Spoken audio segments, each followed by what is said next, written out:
श्री गणेशाय नमः। ओम श्री परमात्मने नमः। जय श्री कृष्ण। श्रीमद्भागवत गीता 12वां अध्याय। इस प्रकार भगवान के वचनों को सुनकर अर्जुन बोले,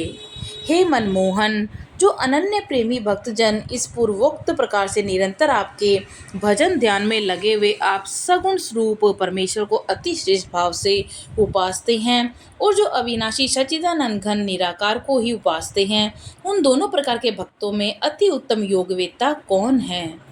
इस प्रकार अर्जुन के पूछने पर श्री कृष्ण भगवान बोले, हे अर्जुन, मेरे में मन को एकाग्र कर निरंतर मेरे भजन ध्यान में लगे हुए जो भक्तजन अतिशय श्रेष्ठ श्रद्धा से युक्त हुए मुझ सगुण रूप परमेश्वर को भजते हैं, वे मेरे को योगियों में भी अति उत्तम योगी मान्य हैं। अर्थात मैं अति श्रेष्ठ मानता हूँ। और जो पुरुष इंद्रियों के समुदाय को अच्छी प्रकार वश में करके मन बुद्धि से परे सर्वव्यापी अकथनीय स्वरूप और सदा एक रस रहने वाले नित्य अचल निराकर अविनाशी सच्चिदानंद घन ब्रह्मा को निरंतर एक ही भाव से ध्यान करते हुए उपासते हैं, वे संपूर्ण भूतों के हित में रत हुए और सब में समान भाव वाले योगी भी मेरे को ही प्राप्त होते हैं। किंतु उन सच्चिदानंद घन निराकार ब्रह्म में आसक्त हुए चित्त वाले पुरुषों के साधन में क्लेश अर्थात परिश्रम विशेष है, क्योंकि देहाभिमानियों से अव्यक्त विषयक गति दुख पूर्वक प्राप्त की जाती है। अर्थात जब तक शरीर में अभिमान रहता है तब तक शुद्ध सच्चिदानंद घन निराकार ब्रह्म में स्थिति होना कठिन है। और जो मेरे परायण हुए भक्तजन संपूर्ण कर्मों को मेरे में अर्पण करके मुझ सगुण रूप परमेश्वर को ही तेल धारा के सदृश अनन्य ध्यान योग से निरंतर चिंतन करते हुए भजते हैं, हे अर्जुन, उन मेरे में चित्त को लगाने वाले प्रेमी भक्तों का मैं शीघ्र ही मृत्यु रूप संसार समुद्र से उद्धार करने वाला होता हूँ। इसलिए हे अर्जुन, तू मेरे में मन को लगा और मेरे में ही बुद्धि को लगा। उसके उपरांत तू मेरे में ही निवास करेगा और मेरे को ही प्राप्त होगा, इसमें कुछ भी संशय नहीं। यदि तू मन को मेरे में अचल स्थापन के लिए समर्थ नहीं है तो हे अर्जुन, अभ्यास रूप योग के द्वारा मेरे को प्राप्त होने के लिए इच्छा कर। यदि तू ऊपर कहे हुए अभ्यास से भी असमर्थ है तो केवल मेरे लिए कर्म करने के ही पारायण हो। इस प्रकार मेरे अर्थ कर्मों को करता हुआ भी मेरी प्राप्ति रूप सिद्धि को ही प्राप्त होगा। और यदि इसको भी करने के लिए असमर्थ है तो जीते हुए मन वाला और मेरी प्राप्ति रूप योग के क्षरण हुआ सब कर्मों के फल को मेरे लिए त्याग कर,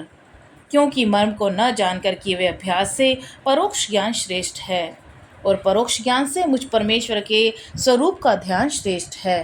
तथा ध्यान से भी सब कर्मों के फल का मेरे लिए त्याग करना श्रेष्ठ है।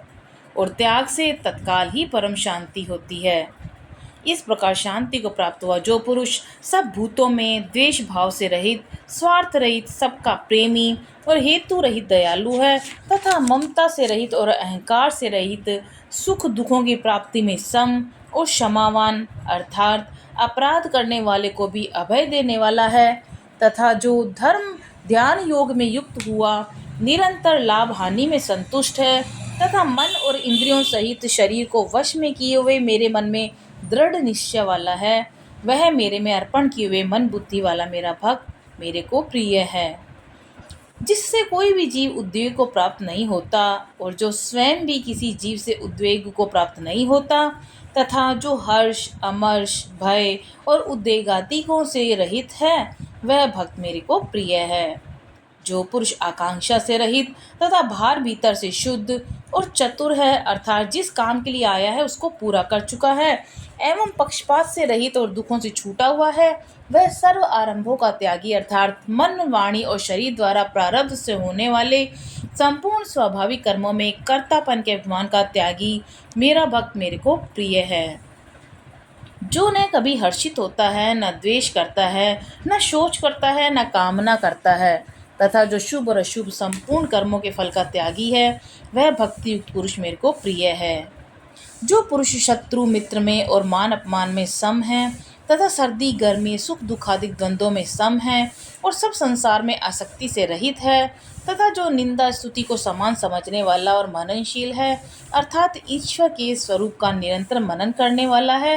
एवं जिस प्रकार से भी शरीर का निर्वाह होने में सदा ही संतुष्ट है और रहने के स्थान में ममता से रहित है, वह स्थिर बुद्धि वाला भक्तिमान पुरुष मेरे को बहुत प्रिय है।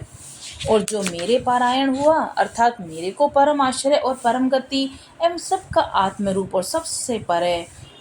परम पूज्य समझकर विशुद्ध प्रेम से मेरी प्राप्ति के लिए तत्पर हुए श्रद्धा युक्त पुरुष इस ऊपर कहे हुए धर्ममय अमृत को निष्काम भाव से सेवन करते हैं, वे भक्त मेरे को अतिशय प्रिय हैं। इति श्रीमद्भागवत गीता रूपी उपनिषद एवं ब्रह्म विद्या तथा योग शास्त्र विषयक श्री कृष्ण अर्जुन संवाद में भक्ति योग नामक 12वां अध्याय। जय श्री कृष्ण।